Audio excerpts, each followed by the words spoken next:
Welcome to another special episode of What Are You 12, the IDYP production. Thank you so much for joining us. Please take the time to like, rate, subscribe, share us with a friend or two, and follow us on social media at whatever one you use. We're on Twitter and Instagram. Come follow us. And eventually TikTok, I guess. I mean, if Matt ever gets his shit together, we'll do some TikToking. Matt was like, you know what I want to do, guys? I want to make a TikTok for our podcast. I'm like, dude, when was the last time you were on our show? Well, with me today, and the voice you just heard, is Emily. Hi, everyone. And our special guest today is the boy with the Simba tattoo, Rashawn from WCA, when Cinephiles Attack. Hey, Rashawn. I'm back. What's up? Yeah. How do you feel about being called a boy, not a man? It fits with the theme, so I'll take it. Thank you. That's the only reason I did it. Yeah. Why are you trying to set Ben up like that? Right. After Rashawn got so mad that we did Social Network without him last year, I knew we had to bring him on for Fincher the next time we had one. So this is that opportunity. Rashawn, what's been going on with you, and what do we have to look forward to from Cinephiles coming up? Ooh, I'm coming down from the Hive, doing like a whole production, which was amazing. And Cinephiles is going great. We just did some auctions that I heard you guys talk about that apparently I'm going to win because I came up with the rules. I'm going to win because I'm awesome, not because I came up with the rules. Ooh, those are fighting words. They are.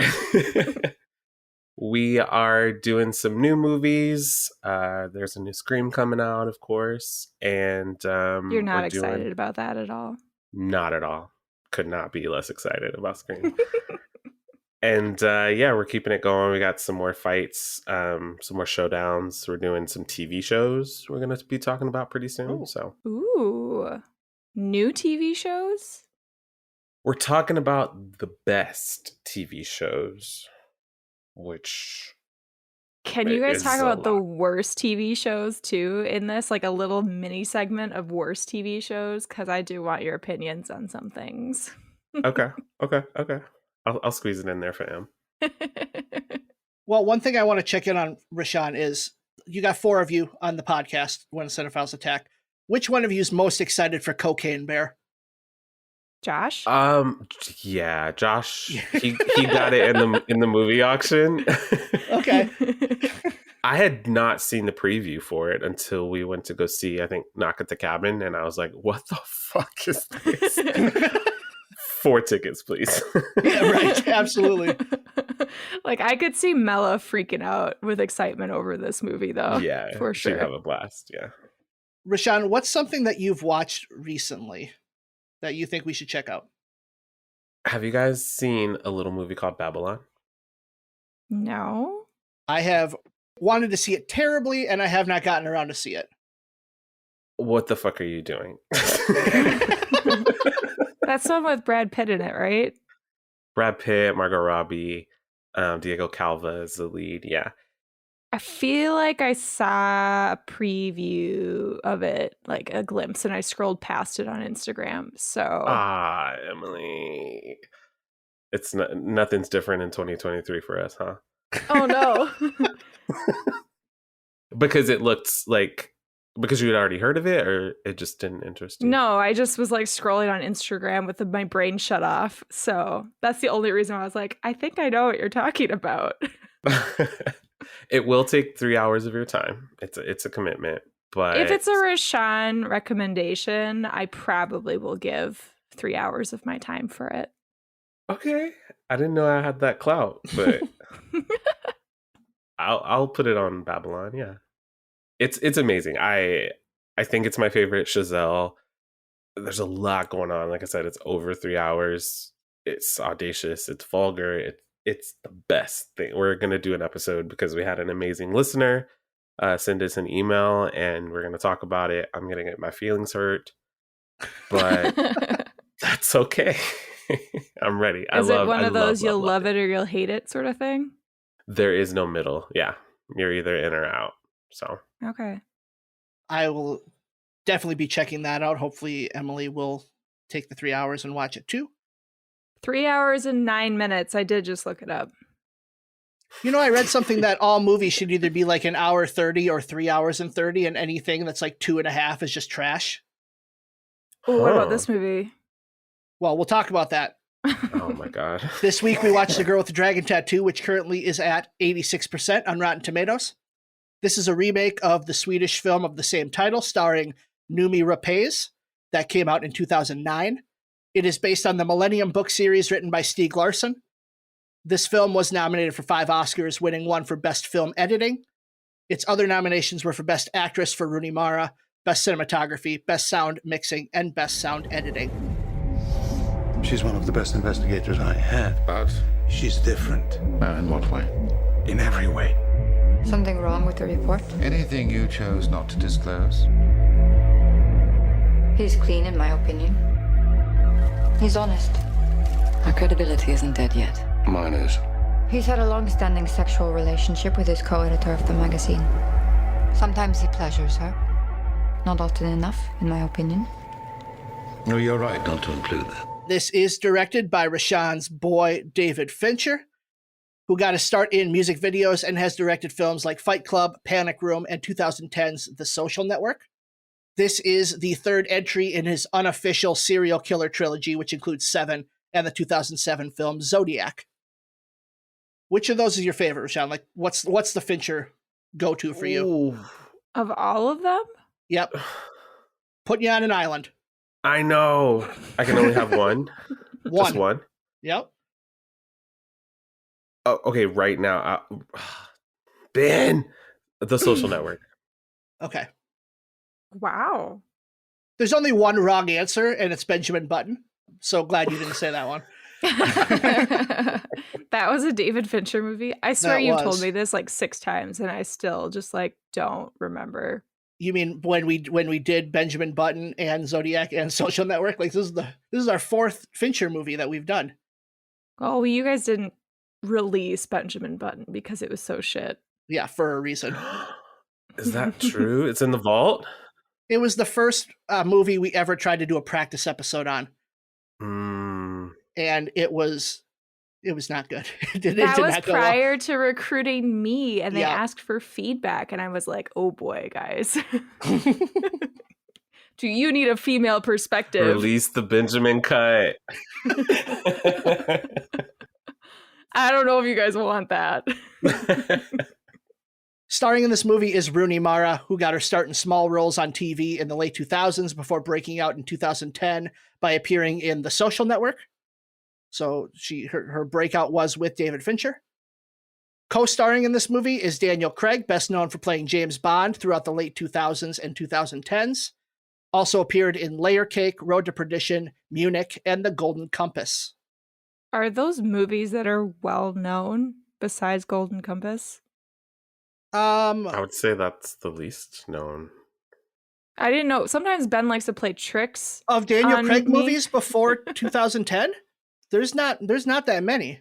Okay. I was just curious. Sometimes Ben likes to go, like, for example, last episode of Wheel of Trash, which was just absolute fucking garbage, he decided to put Tom Brady, not the director, who no one should look up anyway, but put Tom Brady, the football player. And so I was like, are these real movies? Is this something that, like, whatever. It's fine.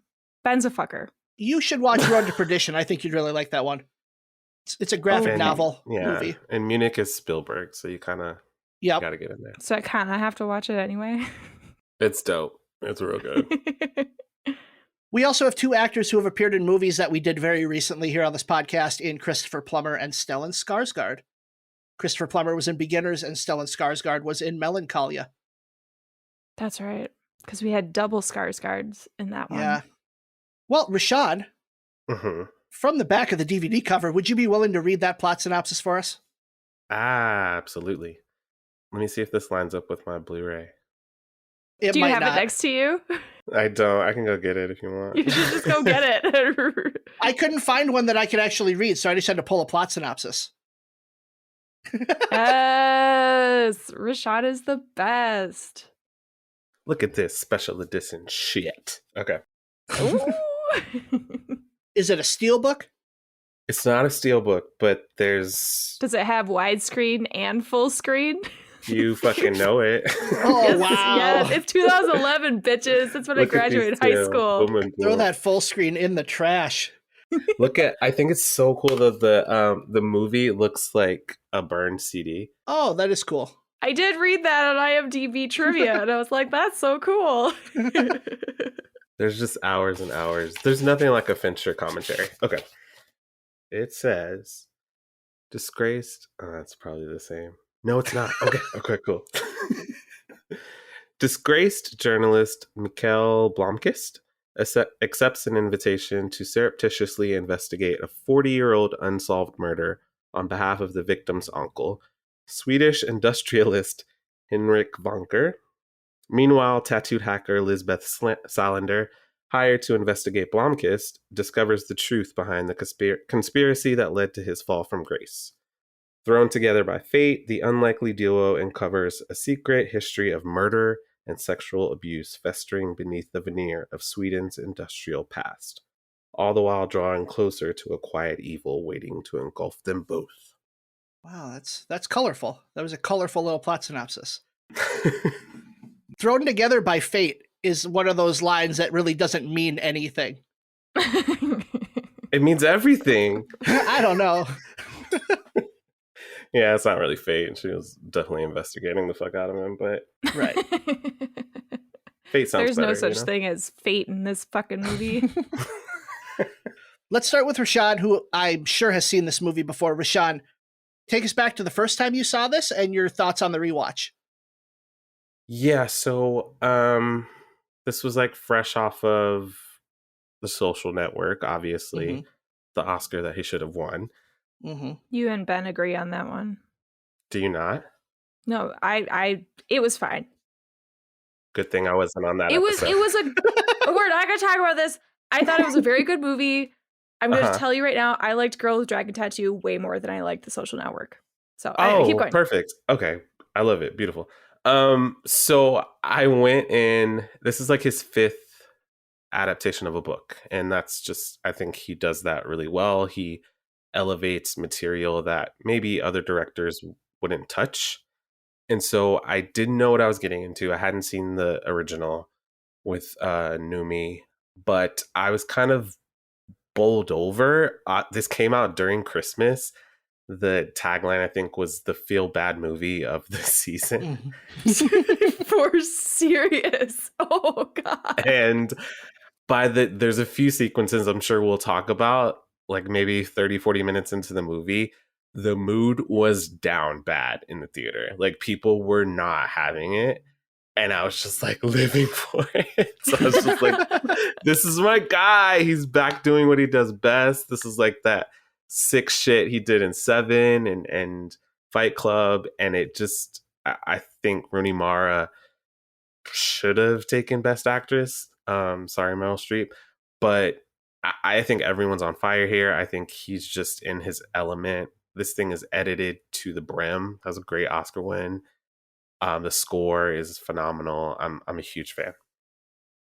Emily, you said you really liked this one more than Social Network. Tell us more. Oh yeah, So I had never seen this movie before, but I do distinctly remember my dad watching it in the basement because that's where we went to watch any movies that we didn't want our mom to watch or see that we were watching. That was just the rule. You do not watch movies around Judy, so you go to the basement. And I remember going downstairs and my dad was like, you need to go back upstairs. I don't think you can handle this. And I was like, oh, okay, cool. But I did come back down for the last 20 to 30 minutes. And I didn't realize that until I was at the end of the movie and Stellan Skarsgård is about to kill Daniel Craig. And I was like, as soon as he pressed play on the music, I went, I've seen this before. I've seen this ending before. This is very, very familiar to me. And I distinctly remember that now after watching that scene. I really enjoyed this movie. And I know that's a weird thing to say about something so intense and raw and graphic, but I found the characters to be exceptionally interesting. The entire story, I constantly was enraptured by the intrigue, the way that it kind of blended together these two different stories. And I kept on going like, how do they get together? How does this happen? What is this incident where they suddenly are working together? Because I know it's going to happen. When is it happening? And also knowing pretty early on in my gut that something was wrong and Stellan Skarsgård was probably going to disappoint me in a way that I was not looking forward to. But I think, again, that was just like subconscious thinking because I had seen the ending of the movie. I don't know, though. It was fucking incredible. And I think part of the reason that I liked this movie a lot more is just because there were better female characters. Mm-hmm. I think that is just something that really resonated with me. But also I found that the score in this, in my opinion, is better than the Social Network score. And I think it's because it works better for what is happening and with the setting of Sweden. It really stood out to me this time versus the Social Network. I know that it was nominated or won. I don't remember. I just was like, oh yeah, there was a score. And I felt really weird about that when everyone was like, it's so good. Okay, I rambled. Ben, your turn. This is the second time I've seen this movie, but I must have blocked out the entire first viewing because I had no idea what was going on. Except I had this vague memory, and then as soon as Stellan Skarsgård came on screen, I was like, fuck, it's you. I remember now. Mm-hmm. Just seeing his face jarred that memory of that ending scene back into my brain. I struggled with this movie for the first hour or so. I did. You talked about that scene, Rashawn. I wanted to turn the movie off after that scene. Yeah. It was hard. It was hard to watch. No. I don't know, guys. This is one where I'm on the fence on it. I like a lot of the things I saw, but also it's a movie I don't ever want to see again. And yet at the same time, I feel like I'm missing out on something great by this not getting the trilogy that it was promised. Yeah. Like I'm in this weird place where it's like, I want this to be part of a trilogy and I want to see all three of them. And I think I would have a much greater appreciation for this movie if I saw the concluding two parts. But as a standalone movie, there's something that just doesn't gel with me in the way that it should. Have either of you seen the Swedish versions? I have now. I've only seen the Dragon Tattoo original. Okay. I haven't seen the trilogy, you know. I have not, obviously. Because I didn't know what was going to happen in this. But my dad actually did watch them. And I distinctly remember him saying something about how he really liked those a lot more, even though he liked the Daniel Craig version of it. And I don't know why I have that memory.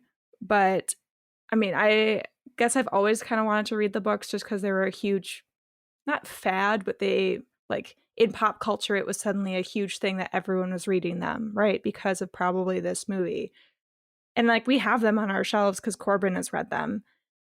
But I agree. I wish there were 2 more of these movies because this story isn't done. And it's not because the main character drives off angrily after throwing away a leather jacket in the dumpster. Like, that's not why. Like, oh, we're going to have a sequel. No, like, you can tell that there's a lot more to this character and the layers within her. And yeah, I know that the sexual assault and trauma in this movie is extremely hard. Like, my own history with sexual assault, like, it was definitely really hard. But I also think that it was done in a way that wasn't... like they made it so raw and real, but they didn't make it so... it's not like sensational or yeah, it's not sensational. Thank you for the word. I was like, they didn't glamorize it in any way. It was just there. And it's something that is real and happens to way too many people.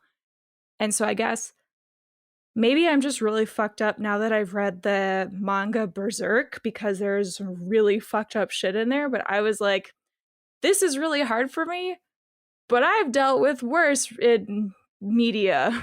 Mm-hmm. I don't know. I know that that's kind of shitty to say. No, I agree with you. Like, I agree with both of you. Everyone has their own history. I wanted to walk out when it was first happening because it jars you. And I think it's also a credit to Fincher and to Rooney Mara, and they sell it, and it's hard to watch as opposed to something like Seven, which kind of alludes to all of the violence. This is very in your face and intense. But then, to quote another Fincher movie, let the punishment fit the crime. Like she returns, and it's not that you're supposed to enjoy what she does to him, but it's justice. And I think he's very careful to balance out, trauma and then kind of a cleansing of that pain. Mm-hmm. I was going to say, I think that a content warning probably should have been put on the screen at some point prior to the movie. I don't know if that was a thing back in 2011, but I think the reason I was able to get through it is because not only Ben prepared me for this, but like my dad, back when he was watching it, he was like, no, kid, you gotta go somewhere else right now. And even Corbin told me like, hey, there's a really intense rape scene in this. So I was very prepared for something terrible. And so, Rashawn, when you said you almost walked out the first time you watched it just because it was really hard, and Ben, you forgot what the first part of the movie was. So seeing this again, it was just like seeing it for the first time and not knowing about it. This probably needed a content warning. I completely agree with you. And going back to what I said about how badly I want this trilogy is because this movie does such a great job of establishing these characters, and not just the two main characters, but even the side characters in Robin Wright's character, It Gordon took me Bishnick's so character. long to recognize her. Sorry to interrupt. I was like, I know her. I know, who is that? She has a great dialect. God, I love her. But it's not that the movie ended in a way that's like this lends itself naturally to another story, but they built this world and these characters so well that I wanted to continue seeing the stories and the adventures that they go on. Adventures, obviously, you can throw it in quotes. It's not really an adventure movie. David Fincher makes research sexy, kind of. Not like sexy in a way that's like, ooh, this is so hot, but like, yeah, this is cool to do. Mm-hmm. It's like propulsive. Like people are just opening computers and scrolling through articles, and it just like making connections. It's exciting. Yeah. I mean, it's the score and the direction and the editing, but yeah. Big props to the editing on making that stuff really look cool. And not enhancing images. I really appreciated that. Which let's be fair, Daniel Craig had a couple moments in the movie where he didn't say enhance, but that's all he was doing was enhancing they didn't get photos. Clearer though. I mean, when he zoomed in on that one at the parade, that was an enhanced moment. Whatever. There's also great moments kind of going back to Lisbeth's trauma. When they finally meet, there's a moment where she's kind of scrolling through all of the women who've been murdered and assaulted, and she's just kind of blowing through all of them. And it's like a really nice inversion of not having the woman be so overly sensitive about it. She's dealt with this, she's survived it, and she's there to do the work. And you have Daniel Craig kind of flinching, and he's like, okay, and she's like, I'm not done. And it's really, I feel like a different movie would have her be so fragile and weak, but she's such a tough, strong character, and she's literally just there to get to the results. And I think it gives her a lot of coloring and a really great shading. I think it's interesting you bring that up because I find that there are some writers that use that as a crutch for like character development of women specifically. I don't think that it's a bad thing in this movie. I think that her trauma, it doesn't define her, but she grew from that and has become who she is, not because of her trauma, but it definitely played a huge role. Versus in a lot of movies and books and media in general, when you're not sure what to do with a female character to make her strong, give her some sort of sexual assault, and then suddenly she's the strongest badass in the world. And so Right. I really value that you bring that up, because I think it does show that she is more than her trauma in this. Yeah. And it's also kind of tragic that she recorded it because she was ready, and that's such a sad note, that she thought it was just going to be what it was before, and she was ready to blackmail him, and then it turned into something really dark. But she was that person before this happened, and then after, she was still the same strong, tough individual that she already was, and she's able to kind of reclaim that. Well, between this one and Zodiac and Gone Girl, which are arguably, I think, of those three, those would all be the ones that were just on the edge of being in Best Picture. Like, Gone Girl should have been nominated. This one should have been nominated. Zodiac should have been nominated. Is Fincher and these movies too dark to get the Oscar love that they deserve? Like, do we chalk it up to the darkness within them?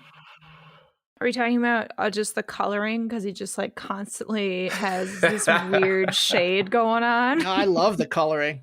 I love the desaturation. I love it. I feel like if he couldn't get it for Benjamin or for Mank, maybe they just don't want to give it to him. Yeah. I can't talk about 2010 because it just hurts, but I don't know. Maybe he's a little too dark. But the year that Zodiac came out, I think 2007. No Country won, right? Yep, and There Will Be Blood was nominated that year. Like, that was the year of darkness. Of dark, yeah. So I mean, that would have been the year. Mm-hmm. That was also a year of 5. So I feel like maybe if it was a 10, yeah, that's true. Maybe it could have gotten in, but I don't know. Why don't they love my guy? He's the best. He's the best. I have no opinions on this. Sorry, Ben. I just don't know enough about the Oscars and the politics and what I know. You and Rashawn know so much when it comes to Oscars and movies and awards. And I'm just sitting here like, I watched a movie. I have opinions about this movie, and that's all I know. You told me you didn't like Zodiac that much, right? No, I liked it. Oh, you did? Oh, okay. I swear I liked it. Right? God, we got to play that recording. Find out. I'll look back at my notes. I've seen so many damn movies from 2007 and 2010 and now 2011, and I'm just like, I don't even know what exists anymore. I don't know. I think that today's world in 2023, I think this movie would have been more successful right now. You think? Than in 2011. Yeah, I really think it would have been. Wow. I actually agree with you. I think Parasite was a turning point. So not only commercial success, but Oscar success. Like, Parasite is that movie where it's like, they've proven now that the darkness is something that they're willing to award. So this, I think, if it had come out this year, would have been nominated. Do you think it would have gone to theaters, or would it? Because his next movie is straight to Netflix. Is that because of the partnership he was able to forge through Mank, though, or because? I guess that's a good question. I mean, the death of of this type of movie in theaters, like, they're either blockbusters or they're the smaller indie movies that come out now. So that's a great question. I don't know. Well, this movie didn't do well in the box office at all. I mean, it made over 100 million. Oh, let's shit! Not sugarcoat it. It's not like it bombed. It made more than what its budget was. Okay, then I don't know what article I was reading. They were like, because of the box office failure, they didn't decide to do 2 more of them. I was like, okay, trust in this. Part of it was, this was just when this came out, and then 6 months later, Avengers came out, and the entire model for what movies were being greenlit by studios changed as everyone started chasing that Avengers money. That's right. I do remember that. I love the marketing, but maybe Christmas wasn't the best time. I loved it. That like Karen O cover. I love it all, but it probably turned people off. Kind of the way Babylon didn't do great during Christmas. Like, it just wasn't the right time. Okay, so what holiday is the perfect movie to release? Easter. Or the perfect time Absolutely to release this one? Easter. This is an Easter movie? Halloween. Flag Day. Flag Day needs that flagship movie. Yeah. Arbor Day. We'll go with Arbor Day. That's perfect. Let's transition into a more critical look at this movie. And what do we need to talk about? Perfect. No notes. I kind of want to talk about the editing more in depth, just because this is the first time I feel like I really understood David Fincher's editing in his movies, because Social Network, you guys talked about the editing like a ton, or at least I think you did, Ben. Maybe Brandon did. And then Zodiac, I didn't really notice. I guess I think I was still kind of new to movies. By then I'd only seen like 100 2007 movies. But I felt like the way the editing is done in this movie and the cinematography just combined together, it works so well with adding intensity and suspense. And I was able to latch onto that. I'm thinking specifically of the movie when Mikhail goes to Marvin's house once he realizes this connection, and we're cutting back and forth between Lisbeth researching in their files and back to Mikhail. And I'm sitting there just like in awe of the different details that they are really focused on to help you piece it together, where you're still doubting, like, this could not be right. This could be just a theory, and he's worried about it because you can't really trust anyone. But I really love that. And I love that they cut out the music in that scene. There was no music in that scene. It was just the wind from the sea and from the door from earlier of leaving it open slightly. Oh my gosh. I just felt like I finally got it. I was like, I understand movies now. It's like a really great, confident choice to not have like a dun dun dun, it's him moment. You know, the moment he's like, come inside, have a drink, you're kind of there. Mm-hmm. But we still go back with Lisbeth and then back and forth, and you just don't want him to go downstairs with him. But the editing just makes it so like, it's like white knuckle. You're gripped. It's great. Fincher's the master of don't go in the basement scenes. Man, Zodiac. Fuck.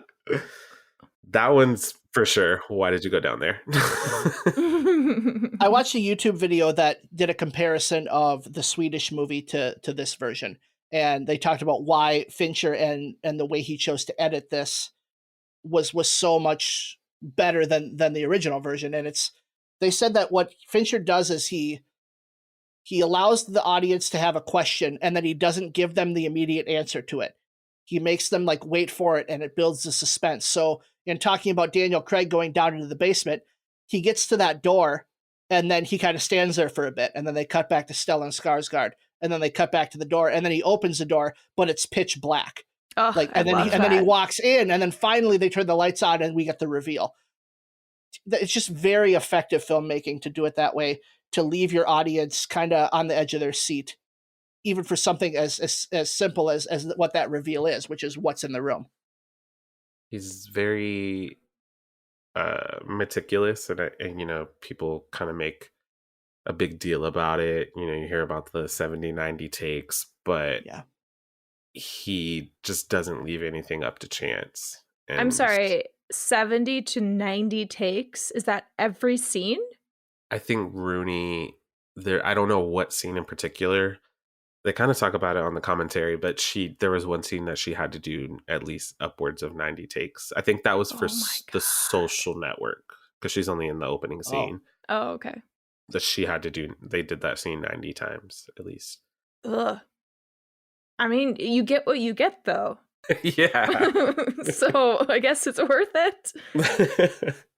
I mean, he has like a few people that always work with him, but like Mm-hmm. the big star like Jared Leto or Jake Gyllenhaal, Mark Ruffalo, Robert Downey, I don't think they were big fans of it. But Rudy Mara came back. With Social Network too, the complexity of that Aaron Sorkin script, I'm sure needed a lot of takes to try to piece together something great at the end, because the way that banter goes back and forth in that Rooney Mara Zuckerberg scene at the beginning, like it's a lot. And Yeah. Rooney was not a super experienced actress at that time. Mark Ruffalo told a story where they were consistently doing a scene just over and over and over. They would finish, cut, and then Fincher would just be like, let's go again. And then he walked up to David after a take and he was like, hey, like, what am I doing wrong? What's going on? And David Fincher was like, let's go again. And then he walks onto set, walks past Mark Ruffalo and just fixes one tiny detail on set, and then walks past Mark Ruffalo again and he's like, let's go again. So it's not even like an actor thing. He's just looking at every single aspect of the scene, thinking as an editor, as a director, as a composer. And it's, I'm sure it's frustrating, but then you see the movie and you're like, yeah, who's touching him? I don't know. Yeah. Emily would not be happy.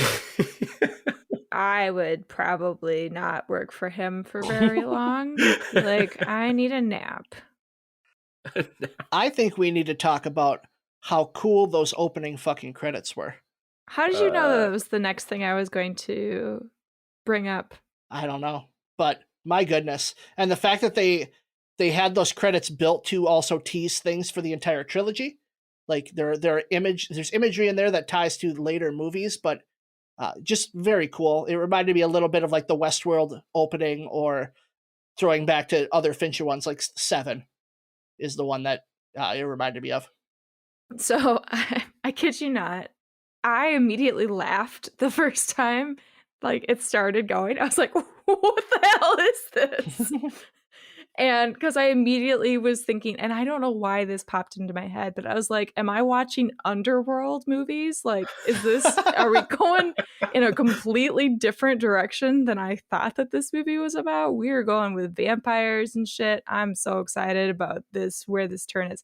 And then I did think Westworld, and then I was thinking James Bond, because, Daniel Craig. And so I have no idea what's happening. And I do want to go back and watch it now, learning a little bit more about how it was designed to be sort of nightmarish of Lisbeth's traumas and experiences. And it's kind of cool that you bring up that it's supposed to allude to more of the trilogy later on. But man, do I need to watch that again. And I need to watch the whole movie again, because I'm sure there are references and things that I just completely missed. Did you guys like the mystery? Was that like a compelling mystery to you, or were there other parts of the movie that were more? You're talking about Finding Harriet. That mystery. Right. I found the mystery to be the most compelling part of the movie. And that is actually what leads me to a criticism I have of this, which is I feel it takes too long for the Lisbeth and Mikkel stories to come together. And I would understand it. And again, this goes back to my criticism of within a trilogy, I can appreciate what they did in this first one more. But in the absence of those later two, it does feel like there's a lot of front loading of Lisbeth's character before she actually dives into the story that's at hand for this first one. Yeah. I can definitely empathize with that. I really like the mystery. I think that especially seeing the two main characters working together to find the answers to like all these different murders that suddenly are coming up out of just searching for Harriet, I think that was really exciting. But I also really needed a lot more of that background of Lisbeth and Mikkel's characters. Like, because I have now watched 100 different movies, I can see where they're going with this and why I particularly enjoyed the background so much. But I will say that the mystery itself, I agree, Ben, it was probably the most exciting part. And I hate to even bring this up because I agree that this movie is masterfully edited, but I wonder if they had done it where it wasn't told fully linearly. and it provides us the in with Lisbeth and Mikhail early, and then maybe we go back and learn a little bit of the backstory about why Mikhail's there, or why Lisbeth is, or who Lisbeth is. There were times in the beginning that I thought things were happening at different timelines. Or at least I questioned, like, is this happening at the same time when we were jumping back and forth between the two characters? I think I prefer the linear storytelling. I think it would have been, I don't know. I really liked when Christopher Plummer is talking about the day where Harriet's disappearance is. I really liked that, to go back and tell that story, but I just feel like it wouldn't have had the same impact if that was something that was done more than once. Well, and I think a non-linear version of this movie makes it much more similar to movies that we're used to, which is the typical 3-act structure. The way that it's structured in this, though, is so atypical that I think is one of the reasons I struggle with it, is because I'm just not used to it. Because Fincher he plays with a lot of the nuances of story structure within this movie, just by filming it the way he does and choosing to jump around and introducing multiple protagonists at given times. Yeah, I think maybe starting the mystery earlier and then like dropping in character history might have killed the momentum a little bit for me. Because I love by the time they meet and she shows up, or he shows up at her apartment, right? It's just electric between the two of them. There's that scene where she's just giving him this look of like, it's like fascination and kind of sexual tension. And it just feels so earned by the time they're in the same room together. But it's a long movie. This is the first time I watched it where I felt the 240, where I was like, okay, let's get to it. But I do feel like it's all purposeful. But I get what you guys are saying. What's weird about it too is the length I felt was in the first half of the movie and not the second half. Like the second half felt like it moved very quickly, and it was the first hour and 10 minutes that felt like up until Lisbeth becomes part of the investigation. Like that's the part that felt long to me. Okay. Yeah. See, I love that even after they've kind of solved the mystery, we still have like 20 minutes to go. Yeah. And she kind of does this whole thing to clear his name. That's when it kind of drags to me. The first hour or so I love. And then the second act is all the mystery and the solving of that. I feel like it's in the end where maybe that could have been the next movie, but maybe he wasn't sure that he would get the next movie. So it feels a little tacked on. I wonder too, because you talked about how great of an adapter of novels Fincher is. Like that extra, tag of 20 minutes might just be trying to be too faithful to the adaptation. Yeah. And kind of losing sight of the movie as a whole. No, I don't have any faith in this because we know how reliable IMDb is. But there was a trivia fact on IMDb that he didn't even want to read the book when someone recommended it to him. And so it didn't, I don't even know if he read it. So, just throwing that out there. One thing I love is that he adapts a lot of books, but he's not a writer, and he's pretty upfront about that.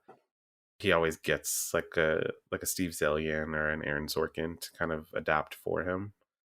But that sounds very Fincher. He's like, I didn't read that shit. I'm just gonna adapt the movie. Yeah.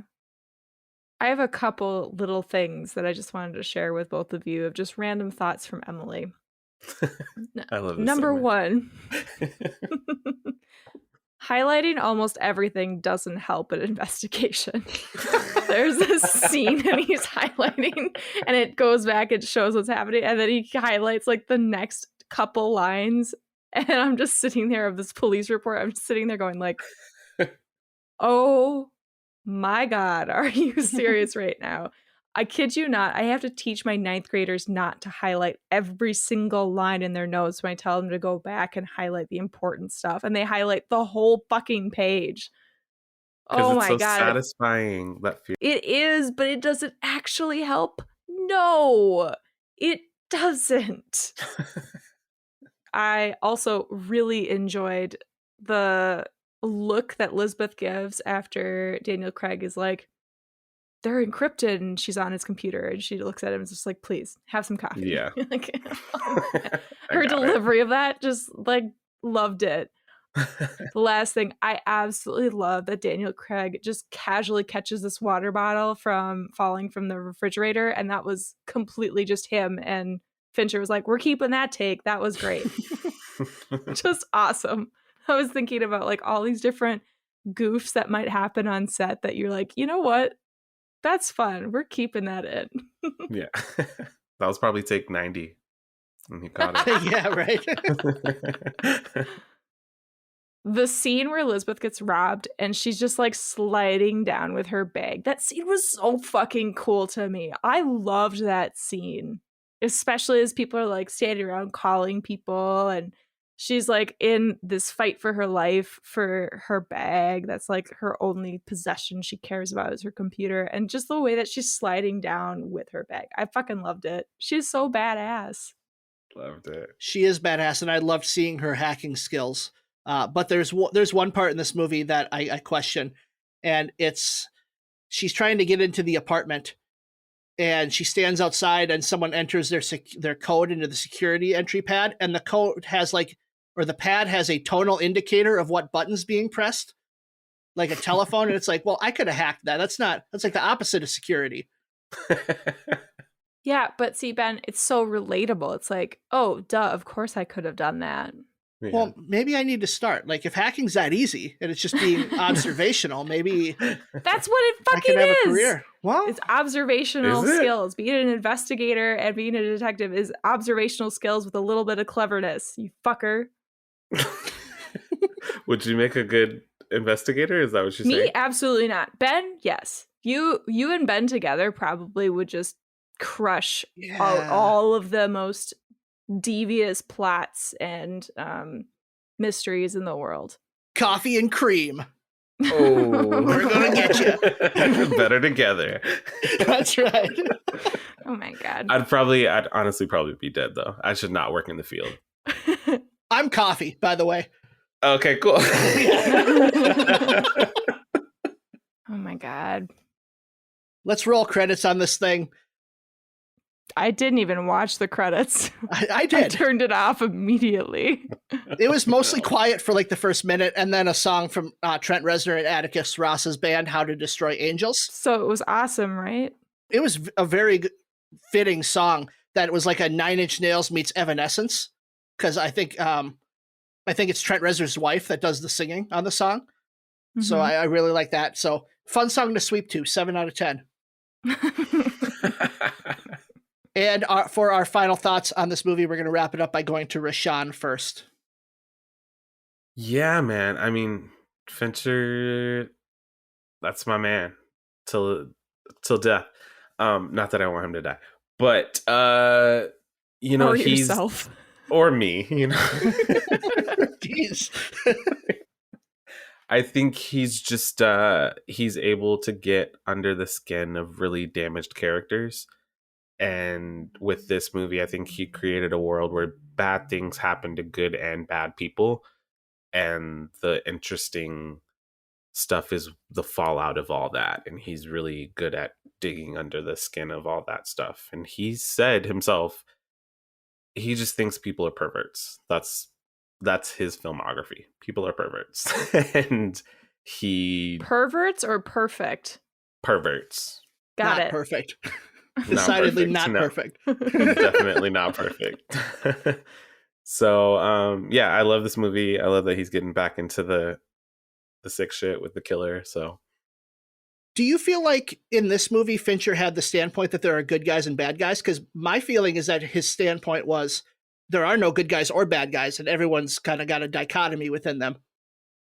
yeah, I feel like he kind of places everyone on one side or the other because that's what the movie dictates. But I think him looking on the outside in, he probably thinks they're all kind of some shade of bad, you know. Sure.